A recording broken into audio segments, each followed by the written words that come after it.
नमस्कार, प्राइम 4 देख रहे हैं आपने आपके साथ अनुराग सिंह। प्राइम 4 में आज दो बड़ी खबरें आपके सामने होंगी। अभी मुक्तेश्वरानंद का क्या होगा, क्या अग्रिम जमानत की जो याचिका है वो कोर्ट में एक्सेप्ट की जाएगी इलाहाबाद हाई कोर्ट में, ये आपको बताएंगे। साथ ही साथ अरविंद केजरीवाल अब से कुछ ही देर में प्रेस कॉन्फ्रेंस करने वाले हैं, क्योंकि आज शराब घोटाला मामले में वो बरी कर दिए गए राउज एवेन्यू कोर्ट की ओर से। और ऐसे में अरविंद केजरीवाल क्या कहते हैं अपनी प्रेस कॉन्फ्रेंस में, ये दो बड़ी खबरें प्राइम 4 में आज आपके सामने होंगी।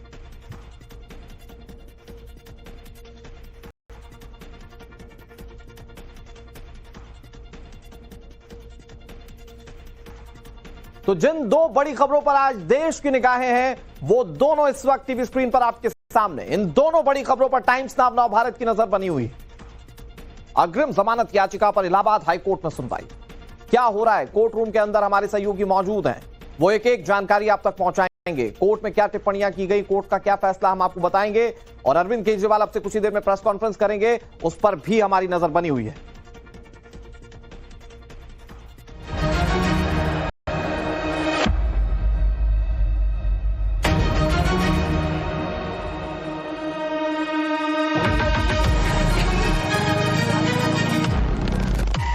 आजाद भारत का सबसे बड़ा राजनीतिक षड्यंत्र रचा। निचली अदालत ने सबूतों के अभाव में उनको बरी किया है।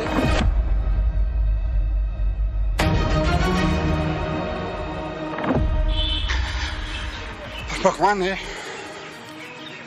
है तो फिर कोई बड़े से बड़ा जुर्म करे, लेकिन भगवान देखता है। सारे वेंडेटा केसेस का यही हश्र होगा, चाहे हमारी लीडरशिप पे हो या कहीं भी। दिल्ली के चर्चित कथित शराब घोटाला में राउज एवेन्यू कोर्ट ने आज आम आदमी पार्टी के सबसे बड़े नेता अरविंद केजरीवाल और मनीष सिसोदिया को बरी कर दिया। न सिर्फ अरविंद केजरीवाल और सिसोदिया, बल्कि के कविता समेत सभी 21 लोगों को इस मामले में कोर्ट ने बरी कर दिया। बरी तो किया ही, साथ ही सीबीआई जांच पर गंभीर सवाल उठाए। कोर्ट ने चार्जशीट को लेकर सवाल खड़े किए और जांच अधिकारी के खिलाफ विभागीय जांच की सिफारिश की। कोर्ट ने 598 पन्नों के फैसले में कहा कि केजरीवाल का नाम जानबूझकर घसीटा गया, जबकि नई शराब नीति में किसी भी नियम के उल्लंघन के सबूत नहीं मिले। इस फैसले के बाद कोर्ट परिसर में अरविंद केजरीवाल बहुत भावुक दिखाई दिए। सीधे केंद्र की बीजेपी सरकार पर निशाना साधते हुए उन्होंने कहा कि उनकी पार्टी के लोगों को राजनीतिक साजिश के तहत फंसाया गया, जबकि उन्होंने दिल्ली के लोगों की दिल से हमेशा सेवा की। आजाद भारत का सबसे बड़ा राजनीतिक षड्यंत्र रचा। आम आदमी पार्टी को खत्म करने के लिए आम आदमी पार्टी के सबसे बड़े 5 नेताओं को जेल में डाल दिया गया। यहां तक कि सिटिंग चीफ मिनिस्टर, जो आज तक भारत के इतिहास में कभी नहीं हुआ, सिटिंग चीफ मिनिस्टर को उसके घर से घसीटकर जेल में डाला गया और 6 महीने तक जेल में रखा गया। हमारे उप मुख्यमंत्री मनीष सिसोदिया जी, उनको लगभग 2 साल तक जेल में रखा गया। पूरा का पूरा फर्जी केस था। मैंने केवल अपनी जिंदगी में ईमानदारी कमाई है, इन्होंने झूठा केस लगाया और आज ये साबित हो गया। कोर्ट ने कहा है कि केजरीवाल कट्टर ईमानदार है, मनीष सिसोदिया कट्टर ईमानदार है, आम आदमी पार्टी कट्टर ईमानदार है। देखिए, निचली अदालत ने सबूतों के अभाव में उनको बरी किया है। यह तकनीकी विषय है, क्योंकि यह बात भी सही है कि सैकड़ों की संख्या में सिम कार्ड और फोन सबूत के रूप में नष्ट किए गए थे। अब वो किस भाव से वो सबूत नष्ट किए गए थे, उस कारण से सबूतों का क्या अभाव उत्पन्न हुआ है, इस विषय को लेकर जो भी होगा, सीबीआई एक टेक्निकल इशू है, इस पे अगला स्टेप उठाएगी। और यह भी बात विचारणीय है कि यदि सबूत बिल्कुल नहीं थे तो कोर्ट ने चार्जेस फ्रेम करने की परमिशन कैसे दी।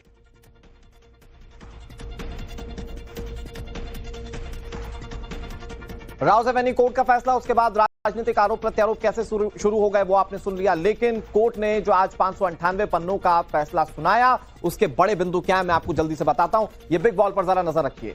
यहां पर फैसले की बड़ी बात यह है कि अरविंद केजरीवाल और मनीष सिसोदिया आरोपों से बरी हो गए। यह सबसे बड़ी बात निकलकर सामने आई, जिसके बाद अपर हैंड माना जा रहा है आम आदमी पार्टी के पास है। के कविता समेत दूसरे 21 आरोपी भी मामले में बरी कर दिए गए। केजरीवाल का नाम बिना ठोस सबूत सबूत के जोड़ा गया। ये कोर्ट की बहुत बड़ी टिप्पणी थी। संवैधानिक पद पर बैठे शख्स पर बिना सबूत के आरोप लगाना गलत है, ये कोर्ट ने कहा। नई लिकर पॉलिसी में साजिश, आपराधिक मंशा नहीं थी, ये बात भी कही गई है। ये फैसले की बड़ी बातें। सीबीआई की जांच न्यायिक प्रक्रिया पर खरी नहीं उतरती, ये बात भी कोर्ट की ओर से कही गई। सीबीआई ने साजिश की एक कहानी गढ़ने की कोशिश की। चार्जशीट ठोस सबूत के बजाय अनुमान पर आधारित थी। ये कोर्ट का फैसला था, ये कोर्ट की टिप्पणी थी। सीबीआई की हजारों पन्नों की चार्जशीट में कई खामियां थी। कोर्ट ने इस बात का जिक्र किया, आरोप किसी गवाह या बयान से साबित नहीं होते। ये कोर्ट ने कहा, इन्वेस्टिगेशन करने वाले ऑफिसर के खिलाफ विभागीय जांच की सिफारिश कोर्ट की ओर से की गई है कि जो ऑफिसर जांच कर रहे थे उन्होंने इस तरह से हल्की चार्जशीट क्यों बनाई है, इस तरह के आरोप क्यों बनाए, यह बड़ा सवाल है। उसको लेकर विभागीय जांच करवाने की बात खुद कोर्ट की ओर से कही गई। मनीष सिसोदिया ने इस मामले पर क्या कहा, वो सुना देते हैं। ये एलिगेशन लगना कि मनीष सिसोदिया भ्रष्टाचारी है, मैं कोर्ट में सुनता था षड्यंत्रकारी है, बहुत दुख होता था।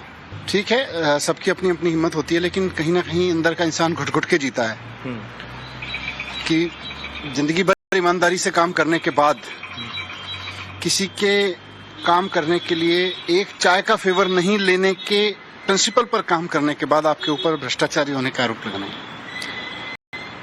तो दिल तो दुखता था यार। भगवान है तो फिर तो कोई बड़े से बड़ा जुर्म करे, लेकिन भगवान देखता है। मतलब संघर्ष किया आपके परिवार ने बहुत झेला, मेरे बेटे ने, मेरी वाइफ ने, पर ठीक है, इस देश को आजाद कराने में इतने लोगों ने झेला था यार, हमारे कुछ नहीं है उसके सामने। ईडी का दुरुपयोग करके, सीबीआई का दुरुपयोग करके, चुनाव आयोग का दुरुपयोग करके, दिल्ली पुलिस का दुरुपयोग करके चुनाव जीतना आसान है, विपक्षियों को मिटाना, उनको आगे बढ़ने से रोकना आसान है, लेकिन देश के लिए काम करिए ना, देश के लिए काम करिए, विपक्ष अपने आप खत्म होता है। जैसा कि मैंने पहले कहा कि आम आदमी पार्टी के पास अपर हैंड है। उसके बाद अरविंद केजरीवाल और मनीष सिसोदिया की टिप्पणी आपने सुन ली। जो अब तक आप आम आदमी पार्टी की राजनीति में कट्टर ईमानदारी का शब्द मिस कर रहे होंगे, आज वो फिर से एक बार फ्रेम में आ गया। अरविंद केजरीवाल अपने आप को कट्टर ईमानदार बता रहे, मनीष सिसोदिया अपने आप को बता रहे, लेकिन आरोप लगा रहे बीजेपी पर। दो मेहमान हमारे साथ जुड़ गए, उनका तारुफ आपसे करा दे। हमारे साथ यासिर जिलानी जुड़ गए जो कि बीजेपी के स्पोक्स पर्सन है, और हमारे साथ ऋतुराज झा जुड़ गए, आम आदमी पार्टी के प्रवक्ता, और उसके साथ साथ अरविंद केजरीवाल की ये तस्वीरें लाइव आप देख रहे हैं। अरविंद केजरीवाल आपसे कुछ ही देर में प्रेस कॉन्फ्रेंस करेंगे, क्या कहते हैं वो आपको बताएंगे, लेकिन बहुत जल्दी से जो आरोप लग रहे हैं, यासिर जिलानी साहब, जो आरोप लग रहे हैं वो बहुत गंभीर। एक तरफ तो सीबीआई की कार्यप्रणाली पर खुद कोर्ट ने टिप्पणी करते हुए कई सारे सवाल उठा दिए, दूसरी तरफ चाहे आम आदमी पार्टी के अरविंद केजरीवाल हो, चाहे मनीष सिसोदिया, वो कह रहे हैं कि बीजेपी के दबाव में सीबीआई ने ये सारी कार्रवाइयां की हैं। देखिए, आदमी का जिस तरह का विचार होता है वैसे ही सोचता है। सीबीआई को बीजेपी से जोड़ना, मुझे लगता है कि ये अभी भी, क्योंकि इन्हें लोअर कोर्ट से एक फैसला आया है, लोअर कोर्ट में जो ऑब्जर्वेशन आज का था उसमें ये बरी है, तो उसको मुझे लगता है कि वो जैसे ये बात आई है सामने, वो भारतीय जनता पार्टी पे अटैक ज्यादा कर रहे हैं। आप ये देखिए कि अभी ऐसा नहीं है कि ये मामला लोअर कोर्ट का है, और भी बड़ी अदालतें हैं, और ऐसा नहीं है कि आपको बिल्कुल, अगर आप उसमें आपके पास कुछ भी नहीं होता और आपने साक्ष्य के साथ जिस तरह के खिलवाड़ किए हैं, ये कोर्ट की टिप्पणी में बात आई है। साक्ष्य के अभाव के कारण ही मामला इनके फेवर में लोअर कोर्ट में गया है, ये भी बात सच है। मैं बहुत विनम्रता से आपसे पूछना चाह रहा हूं, क्या आपने और हमने डिबेट नहीं करी? नहीं यासिर सर, आप बिल्कुल आप ठीक कह रहे हैं, और आप आज जिस कार्रवाई को लेकर या जिस कमजोर चार्जशीट को लेकर या सबूतों के साथ छेड़छाड़ की बात कह रहे हैं, ये सवाल तो उस वक्त के लिए भी पूछा जाएगा ना जिस वक्त सीबीआई ने सिर्फ मामला दर्ज किया था, गिरफ्तारियां हुई थी, जिसमें जांच होना बाकी थी, लेकिन आप लोगों ने ताबड़तोड़ प्रेस कॉन्फ्रेंस करना शुरू कर दी, आरोप लगाना शुरू कर दिए। अच्छा भाई साहब, एक बात बताएं आप कि अगर इन्होंने पॉलिसी बहुत अच्छी लेके सामने आए थे, तो जैसे ही मामला सामने आया तो इन्होंने पॉलिसी वापस क्यों करी? मन में अगर इनके चोर नहीं होता तो शराब की जो पॉलिसी थी उसको कंटिन्यू कर लेते। परसेंटेज के मामले में जो गड़बड़ झाला करा, वो आपने और हमने साथ में डिबेट करी है, इस पे क्यों किया उन्होंने? अगर उनके मन में जरा सी भी ये बात होती कि अगर वो सही है तो आपने इस तरह की पॉलिसी को वापस नहीं किया होता। एक पर एक शराब अगर दिल्ली में किसी ने दिया तो अरविंद केजरीवाल के उस पता नहीं कौन सी पॉलिसी ने दिया जिसके कारण जो है वो कम से कम आज की कोर्ट की सुनवाई तक आपने भी देखा है। वो पॉलिटिकल कॉन्स्पिरेसी वाला एंगल तो हट जाता है ना सर, जब बरी कर दिए जाते हैं मनीष सिसोदिया और 21 आरोपी साथ में और अरविंद केजरीवाल भी। तो भाई साहब आप तो अच्छा एक बात बताएं, आपकी पत्रकारिता बड़ी पुरानी है, बहुत तार्किक करते हैं। क्या आप ये समझते हैं कि ये जो लोअर कोर्ट का फैसला है और जो अभी हम लोगों को जो एजेंसी से खबर मिली है कि वो चैलेंज होगा और चैलेंज होने के बाद चीजें कैसे बदलती हैं वो आपने और हमने देखा है, लेकिन आप जैसे ही ये मामला आया है लग रहा था जैसे कि इनको पता नहीं क्या और किस तरह की एक्टिंग आपने देखी है। एक सेकंड को वो रो रहे थे, दूसरे सेकंड में वो कोसने की बात कर रहे थे, वो ताबड़तोड़ कटाक्ष कर रहे थे। चलिए आपका दिन था, लेकिन कम से कम ठीक है जिलानी साहब, आपने बहुत साफगोई से बात कह दी। मैं कह रहा हूँ ऋतुराज झा इस पर जवाब दे देते हैं। फेवर में नहीं ऋतुराज झा जी जल्दी से, अभी ऐसा तो नहीं है ना कि ये फाइनल सुप्रीम कोर्ट का वर्डिक्ट आ गया हो, अपने आप को आप कट्टर ईमानदार बताने पर फिर से तुल गए। वो कह रहे हैं हो सकता है कमजोर चार्जशीट हो सकता है, जांच में कोई कमी हो सकता है, आने वाले वक्त में इसको लेकर खुलासे और हो।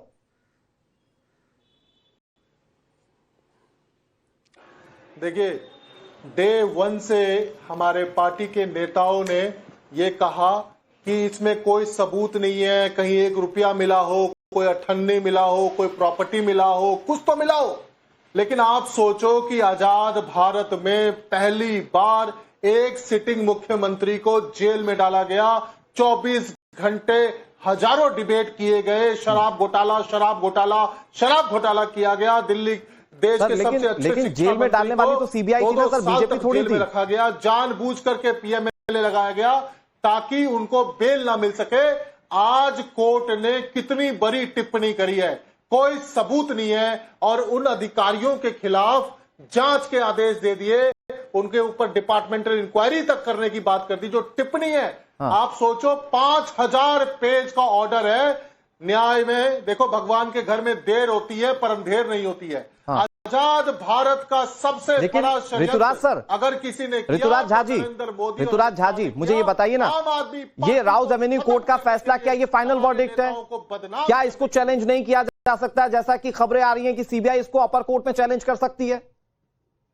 और आप सीबीआई की कार्रवाई को या कानूनी कार्रवाई को बीजेपी से क्यों जोड़ रहे हैं? पूरे के पूरे क्योंकि आप मुझे एक चीज बताओ जी, आज न्यायालय ने, कोर्ट से ऊपर तो कुछ नहीं होता है, संविधान से ऊपर तो कुछ नहीं होता है। कोर्ट ने क्या कहा? एक सबूत नहीं है आपके पास, एक नया पैसे की रिकवरी नहीं करी, एक प्रॉपर्टी आप नहीं दिखा पाए, एक सबूत तो हो कम से कम, कुछ नहीं है आपके पास। आपने कोर्ट का समय खराब किया, सालों खराब किए, हमारे नेताओं को जेल में सड़ने के लिए डाल दिया। लेकिन सवाल ये कि ये सवाल तो आपको सीबीआई से पूछना चाहिए, आप इसको राजनीतिक चश्मे से क्यों देखते हुए बीजेपी पर आरोप लगा रहे हैं? ये सवाल तो आप सीबीआई से पूछे, आपके सवाल जायज हैं। और आपने देखा था जिस टाइम कोर्ट ने बेल ग्रांट किया तब भी तो यही कहा था, कोई सबूत नहीं है इनके पास, कुछ नहीं है, टाइम खराब कर रहे हैं। ऋतुराज झा जी मैं ये वही तो सवाल पूछ रहा हूं आपसे कि ये तो सवाल आपको सीबीआई से पूछना चाहिए। सीबीआई को आप बीजेपी की बी टीम बताकर बीजेपी पर पॉलिटिकली आप अपना माइलेज लेने की कोशिश कर रहे हैं। सीबीआई और ईडी सरकार की तोता है। सुप्रीम कोर्ट ने कहा है, apex court of India has said this, कि सीबीआई जो है सो सरकार की कठपुतली है, तोता है। अब बताइए मुझे, ठीक है, यासिर जिलानी जी जवाब दीजिए। काम कर रही थी ईडी, किसके इशारे पे काम कर रही थी? देश के लोगों को जानना चाहिए। इन लोगों ने सबसे बड़ा षड्यंत्र किया। ठीक है, हमारे नेता झा जी आपकी बात का जवाब दे रहे हैं। यासिर जिलानी जी बड़े संवेदनशील प्रवक्ता हैं, जवाब दे रहे हैं। Yasir sir please continue. जिसका दूध का दूध पानी का पानी आज कोर्ट में हो गया है। ठीक है, तो उनको कहिए चुप होए ना। ऋतुराज जी बहुत उत्साह में हैं, उत्साह में जज्बात में आ गए हैं और इस तरह की बात, भारत का इतिहास, भारत की सारी चीजें कर रहे हैं। अभी भी मनी लॉन्ड्रिंग का केस लंबित है और उसके साथ साथ कई सारे केस अभी भी कोर्ट में हैं।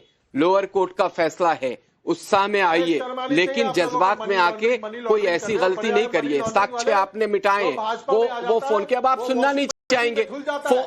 हैं जिससे आप लड़ नहीं सकते हो, उसके खिलाफ षड्यंत्र करते हो। अरे भाई साहब, आपको आज दिल्ली का जो मैंडेट है ना, उस पर आप सवाल खड़ा कर रहे हैं। दिल्ली के मैंडेट ने ऋतुराज झा आपको घर बिठा दिया। दिल्ली के मैंडेट ने ये साबित कर दिया कि आप भ्रष्टाचारी हैं, थे और भ्रष्टाचारी रहेंगे। दिल्ली की जनता ने आपको इतनी बुरी तरीके से हराया है सिर्फ इसलिए कि आपने वो काम नहीं किया जो दिल्ली के लोगों से आपने वायदा किया था। आपके बहस करने से आप कट्टर बेईमान थे, कट्टर बेईमान हैं और कट्टर बेईमान रहेंगे। अभी केसेस को आगे बढ़ने दीजिए। आपके कहने से कोई चीज बदल नहीं रही है। आज आप अपना दिन है, उसको एंजॉय करिए। अच्छा, एक मिनट ऋतुराज झा जी, चीजों को ऋतुराज झा जी, एक मिनट। आप जिलानी साहब आप आगे बढ़ रहे हैं तो आप फंसते। यासिर जिलानी साहब, ये अगर आप तस्वीरें देख रहे हो, अरविंद केजरीवाल अभी आम आदमी पार्टी के दफ्तर जो जा रहे हैं, बड़ा जुलूस निकल रहा है, हाथ में गदा थमाई जा रही है, कहीं से पुष्प वर्षा हो रही है। ये तस्वीर देखकर क्या कहेंगे आप? क्योंकि आम आदमी पार्टी मान चुकी है, ये सुप्रीम कोर्ट का वर्डिक्ट है, वो राउज एवेन्यू कोर्ट का वर्डिक्ट नहीं मान रही है। देखिए, वो हाथ में गदा लें, अच्छी बात है। वो घोड़े पे बैठ जाएं, अच्छी बात है। ये सब अधिकार है, अधिकार क्षेत्र में आता है उनके। लेकिन इस बात से उन्हें ये समझना चाहिए कि दिल्ली की जनता ने जो मैंडेट 1 साल पहले दिया था, वो उनके अगेंस्ट दिया था, उनकी नाकामयाबी पे दिया था, उनके निकम्मेपन पे दिया था और उनके भ्रष्टाचार पे मुहर लगाया था। और वो सच्चाई है, उसको वो इग्नोर नहीं कर सकते। ठीक है सर, वो तो ठीक है। ऋतुराज झा जी, इतने उत्साह में कि सत्येंद्र जैन को ऋतुराज झा जी जवाब, ये तो उत्साह की बात है। ठीक है ऋतुराज झा जी जवाब प्लीज सर।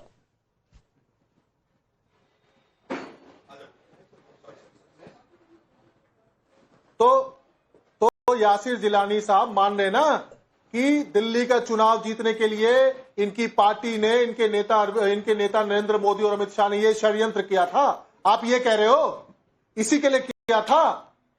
अरे भाई साहब, यही बात तो भाई साहब सुन लीजिए, आपको समझ नहीं आ रही है क्योंकि आप भी इस वक्त राजनीतिक तौर पे हाशिए पे हो। आप एक लोअर कोर्ट का फैसला जो अरविंद केजरीवाल के अभाव में आपके फेवर में है, सुन लीजिए, जिसको तहस नहस आपने किया है, आगे के कोर्ट में आपके फैसले बदलेंगे। आप भ्रष्टाचारी थे ऋतुराज जी, ठीक है सर, आप भ्रष्टाचारी हैं। ठीक है यासिर जिलानी साहब और ऋतुराज झा जी, आपका बहुत बहुत शुक्रिया हमारे साथ जुड़ने के लिए। आप दोनों ने जो बातें कही, जाहिर बात है दर्शक उसको समझ रहे होंगे, लेकिन एक सवाल सीबीआई की कार्यप्रणाली को लेकर जरूर है। जेल गए, सिटिंग मुख्यमंत्री जेल चले गए, उप मुख्यमंत्री जेल चले गए, और उसके बाद नतीजा जब सिफर रहेगा ना, तो जनता भी सवाल पूछती कि भाई आपने कार्रवाई की कैसे? लड़ाई न्यायालय में लड़ी।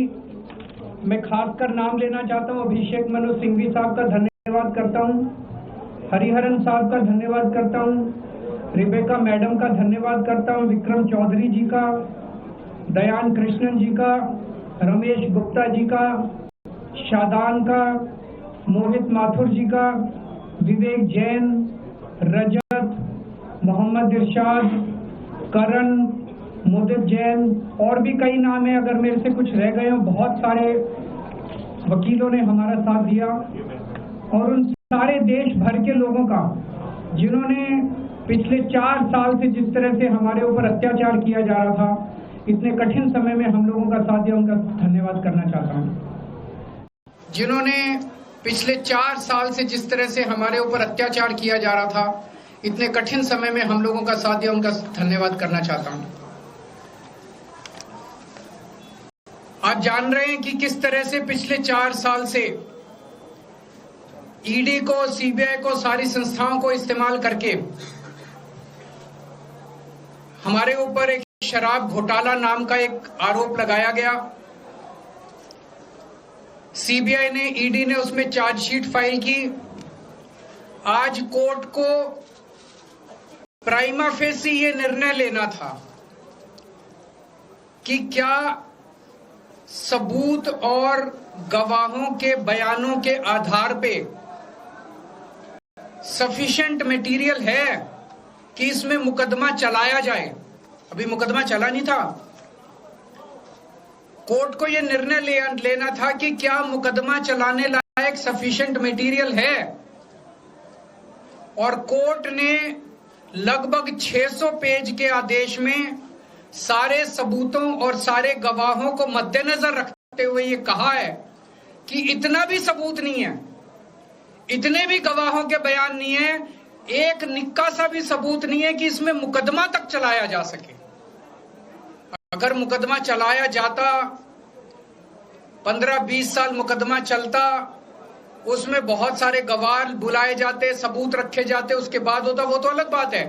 कोर्ट का ये कहना है कि इतना टुच्चा केस है, इतना फर्जी केस है, इतना बेकार केस है, इतना गलत केस है। ये मैं नहीं कह रहा, ये भाषा है। आप कोर्ट का ऑर्डर पढ़िए, ये ऑर्डर जो है ये ऐतिहासिक ऑर्डर है। कोर्ट ने कहा है कि इतना फर्जी केस है, इतना फर्जी केस है, एक भी सबूत नहीं है, एक भी गवाह नहीं है कि इसमें मुकदमा भी नहीं चलाया जा सकता। ये पूरा षड्यंत्र किसने रचा, क्यों रचा? ये पूरा षड्यंत्र 2 लोगों ने मिलकर रचा, नरेंद्र मोदी जी और अमित शाह जी। और आज उन दोनों को पूरे देश से माफी मांगनी चाहिए। उन दोनों ने मिलकर षड्यंत्र रचा कि आम आदमी पार्टी को खत्म किया जाए, आम आदमी पार्टी को बर्बाद किया जाए। और उस षड्यंत्र के तहत आजाद भारत का सबसे बड़ा और सबसे घिनौना षड्यंत्र रचा उन लोगों ने। वो देख रहे थे कि दिल्ली में वो हमें नहीं हरा सकते, वो देख रहे थे कि दिल्ली की जनता हमारे कामों से बहुत खुश है, वो देख रहे थे दिल्ली में कामों की राजनीति के आधार पे वो कहीं खड़े नहीं होते, तो उन्होंने एक षड्यंत्र रचा। जनता जानती है कि केजरीवाल ईमानदार, उन्होंने कहा केजरीवाल की ईमानदारी पे चोट करो। जनता जानती है कि आम आदमी पार्टी ईमानदारी, उन्होंने कहा आम आदमी पार्टी की ईमानदारी पे चोट करो। उन्होंने आम आदमी पार्टी को खत्म करने के लिए षड्यंत्र रचा और बोले केजरीवाल बेईमान है, केजरीवाल बेईमान है, केजरीवाल बेईमान है, केजरीवाल ने शराब घोटाला किया, केजरीवाल पैसे खा गया, केजरीवाल ने 100 करोड़ रुपए खा लिए। मैंने जिंदगी में केवल ईमानदारी कमाई है, मैंने जिंदगी में केवल इज्जत कमाई है, एक नया पैसा नहीं कमाया मैंने अपनी जिंदगी में। इन लोगों की तरह नहीं हूं मैं। मैंने जिंदगी में एक नया पैसा नहीं कमाया, केवल ईमानदारी कमाई है। और ये उस ईमानदारी के ऊपर चोट करना चाहते थे, उसके लिए इन्होंने षड्यंत्र रचा था। आज कोर्ट के ऑर्डर के बाद ये साबित हो गया देश के सामने, केजरीवाल कट्टर ईमानदार है, मनीष सिसोदिया कट्टर ईमानदार है, संजय सिंह कट्टर ईमानदार है, दुर्गेश कट्टर ईमानदार है, आम आदमी पार्टी कट्टर ईमानदारी है। हम नहीं कह रही है, कोर्ट ने सारे देश के सामने बोला है। कई लोग ये कहते हैं जेल से आने के बाद केजरीवाल चुप क्यों हो गया, केजरीवाल गायब हो गया, केजरीवाल कहां गया? मैं कोई नेता नहीं हूं, मैं कोई पॉलिटिशियन नहीं हूं। पॉलिटिशियन को फर्क नहीं पड़ता, उनको 4 गाली दे दो, मोटी चमड़ी होती है उनकी। मैंने जिंदगी में केवल ईमानदारी कमाई है। मेरे को जब कोई बेईमान बोलता है मुझे फर्क पड़ता है, मेरे को जब जेल भेजा जाता है